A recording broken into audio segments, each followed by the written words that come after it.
بسم اللہ الرحمن الرحیم۔ سیرت النبی، نسب نبوی صلی اللہ علیہ وآلہ وسلم کا سلسلہ زریں۔ کعب بن لوی بن غالب بن فہر۔ فہر بن مالک کے پوتے لوی تھے۔ لوی پلے ہوئے اس جنگلی بیل کو کہتے ہیں جس کے سامنے کوئی نہیں ٹھہر سکتا۔ وہ اپنی جسمانی قوت سے اپنے مد مقابل کو ادھیڑ کر رکھ دیتا ہے۔ ان کے بیٹے حضرت کعب تھے۔ جب ان کا زمانہ آیا تو قدرت نے انہیں نور محمدی کا امین بنایا۔ اس مقدس امانت کے سبب ان کے شب و روز مروجہ ماحول اور جاہلانہ رسوم و رواج سے بالکل مختلف ہو گئے اور وہ اپنی ہی دنیا میں مگن رہنے لگے، جیسے کسی غیر مریض سرمدی نشے سے سرشار ہوں اور دنیا کی کسی چیز کی پرواہ نہ ہو۔ جمعۃ المبارک کا دن اس ملت میں شروع ہی سے مقدس اور بابرکت گردانا جاتا تھا، لیکن اسے جمعہ کی بجائے یوم العروبہ کہتے تھے۔ اس دن جناب کعب لوگوں کو ایک جگہ جمع کرتے اور انہیں ایمان فروز نصیحتیں فرماتے اور دنیا کی بے ثباتی کا نقشہ کھینچتے۔ یہاں کی فانی لذات، دلکش خواہشات، بیکار انسانی تگ و دود، غفلت، سستی اور کبھی ختم نہ ہونے والی حرص و ہوس کا ذکر کرتے اور ان کے خوفناک انجام سے ڈراتے۔ تذکیر و نصیحت کے اس حسین معمول میں فرق نہ آنے دیتے جس کی بنیاد انہوں نے خود ڈالی تھی۔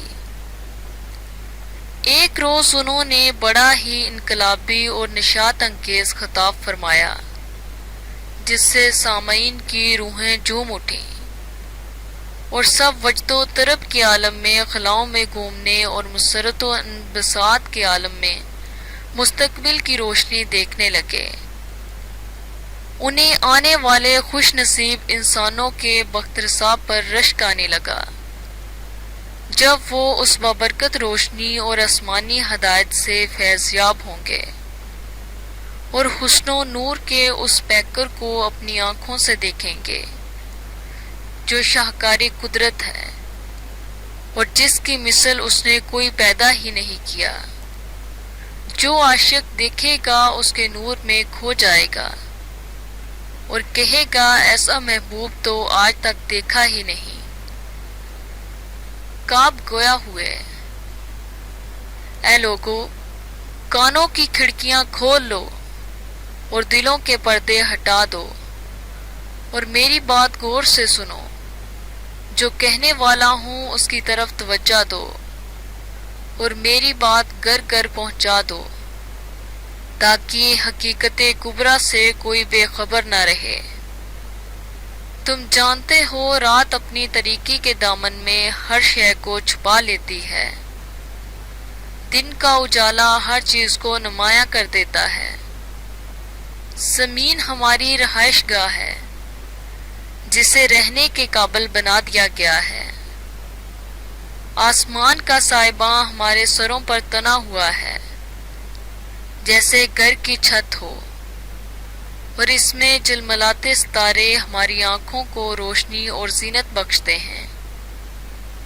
پہاڑوں کی حیثیت میخوں کی سی ہے جنہیں مضبوطی کے ساتھ زمین میں گاڑ دیا گیا، جس وجہ سے وہ ہل نہیں سکتی۔ یہ قدرت کی وہ نعمتیں اور بیش بہا عطایاں ہیں جو ہماری نظروں کے سامنے ہیں۔ سوچو، ہم اس زمین پر زندگی گزار رہے ہیں۔ ہم سے پہلے یہاں ہمارے آباء و اجداد رہتے تھے، مگر وہ اپنی زندگی کے دن پورے کر کے چلے گئے۔ ہم بھی ایک دن چلے جائیں گے۔ جو اس جہاں سے چلا جاتا ہے پھر واپس نہیں آتا۔ ہر چھوٹا بڑا، مرد و عورت اور جاندار اپنی منزل کی طرف رواں دواں ہے اور موت کی طرف بڑھ رہا ہے۔ اس لیے غفلت سے جاگو اور سستی اور بیکاری سے بچو۔ زندگی کے مقاصد پہچانو اور اسے مفید بناؤ حقوق غضب نہ کرو، دوسروں کے کام آؤ اور آپس کے تعلقات کو پیار و محبت اور ہمدردی کی بنا پر استوار کرو۔ یہی نیکیاں آخرت میں کام آئیں گی، اور یاد رکھو آخرت دور نہیں ہے، آنکھیں بند کرنے کی دیر ہے، دار آخرت میں پہنچ جاؤ گے۔ اس لیے فانی امیدوں کے دروازے بند کرو اور حقیقت شناس بنو۔ تم مکہ کے باسی اور حرم شریف کے باشندے ہو، ہمسائیگی کعبہ سے بڑھ کر کیا نعمت ہو سکتی ہے؟ اس لیے اس نعمت کبریٰ پر اللہ کا شکر ادا کرو۔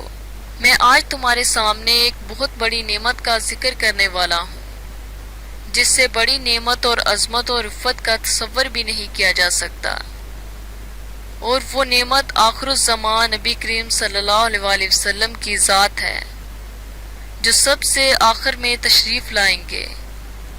وہ انبیاء کرام کے خاتم ہوں گے، ان کی تشریف آوری کے بعد کوئی نبی پیدا نہیں ہوگا۔ تمہیں پتہ بھی نہیں، لیکن وہ نبی محمد صلی اللہ علیہ وسلم ضرور تشریف لائیں گے اور عالم بالا کی سچی خبریں دیں گے، کیونکہ وہ سچی خبریں دینے والے علیم و بصیر انسان ہیں۔ خدا کی قسم، اگر میں اس وقت طاقتور ہوتا اور میرے ہاتھ پاؤں سلامت اور دیکھنے سننے کی قوتیں بحال ہوتیں، تو میں اونٹ کی طرح سینہ سپر ہو جاتا اور بچھڑے کی طرح تیز دوڑ کر ان میں شامل ہو جاتا۔ اے کاش میں ان کی دعوت الحق کے وقت زندہ اور حاضر ہوتا، جبکہ ان کا اپنا خاندان بھی حق و صداقت کا ساتھ چھوڑ دے گا۔ اس نبوت کا یہ پہلا خطبہ نہیں تھا۔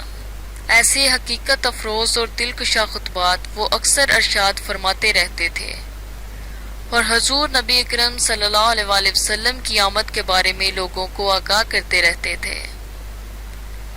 قریش جمعہ کے دن اکٹھے ہو جاتے تھے، چنانچہ کعب انہیں خطبہ دیتے اور حضور صلی اللہ علیہ وسلم کی آمد و بسط کا ذکر کیا کرتے تھے، اور بتاتے تھے کہ وہ ان کی اولاد میں سے ہیں، اور حکم دیا کرتے تھے کہ اگر ان کا زمانہ پا لیں تو فوراً ان پر ایمان لے آئیں اور ان کا اتباع کریں۔